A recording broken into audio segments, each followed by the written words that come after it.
Kasus pembunuhan kopi sianida yang menewaskan Wayan Mirna Salihin kembali jadi perbincangan setelah film dokumenter berjudul Ice Cold, Murder, Coffee, and Jessica Wongso yang tayang di Netflix mulai 28 September 2023 lalu.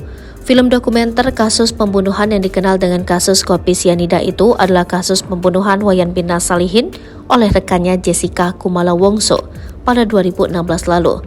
Dalam film dokumenter tersebut juga menayangkan wawancara dengan pakar psikologi forensik Reza Indragiri Amril. Reza membuat pengakuan mengejutkan dalam film tersebut. Dia menyebut dikasih uang tutup mulut agar tidak banyak berbicara mengenai sejumlah kejanggalan di kasus yang menewaskan Wayan Mirna Salihin usai minum es kopi Vietnam yang dicampur dengan sianida. Berikut pernyataan lengkap Reza dalam film tersebut. Ada ahli yang coba memberikan label, "Wah, ini memang orang jahat, memang kriminal sejati. Dengan cara apa? Melihat bentuk hidung atau dengan bentuk muka? Itu teori usang." Sampai sekarang hanya pada kasus si Mirna ada pihak tertentu yang sampai kemudian menelpon saya dan meminta saya untuk berhenti bicara. Ada pihak tertentu yang memasukkan uang ke dalam tas saya. Maka saya tafsirkan hal itu merupakan sebuah cara agar saya tidak banyak bicara dalam kasus ini. Kalau saya notabene orang biasa yang tidak punya sangkut paut dengan kasus ini, kenapa orang itu mau kasih saya uang? Saya khawatir bahwa ke otoritas penegak hukum, justru pihak ini yang tidak bertanggung jawab, juga ngasih uang dalam jumlah yang lebih besar. Kekhawatiran yang seperti itu.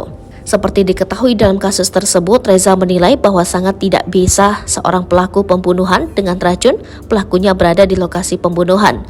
Sebab kata Reza, membunuh dengan racun tujuannya agar pelaku tidak berada di sana bersama korban. Bahkan Reza juga menawarkan pendapatnya bahwa sangat mungkin Mirna Salihin adalah korban salah sasaran.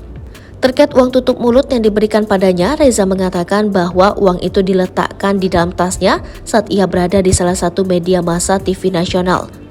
Reza kala itu memenuhi undangan stasiun televisi tersebut untuk berbicara mengenai kasus kopi sianida tersebut. Kejadiannya di kantor salah satu media ternama nasional, Media TV. Tapi media yang sama juga punya online dan cetak, bahkan radio, kata Reza. Mengenai besaran uangnya, Reza mengaku tidak tahu. Sebab menurut Reza, tanpa menghitung jumlahnya, ia menyerahkan uang tersebut ke Komisi Pemberantasan Korupsi. Jumlahnya aku tak tahu, aku serahkan ke KPK, kata Reza. Tampaknya Reza tidak mau bermasalah dengan uang tersebut yang bisa saja disebut suap atau lainnya. Apalagi, kasus kopi sianida ini kala itu sangat menarik perhatian publik tanah air bahkan luar negeri.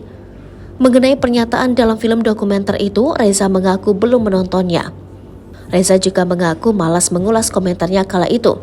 Namun saat ditanya bahwa kala itu Reza berpendapat bahwa pembunuhan dengan racun di mana pelaku bersama ada dengan korban adalah hal yang janggal, ia tidak menampiknya.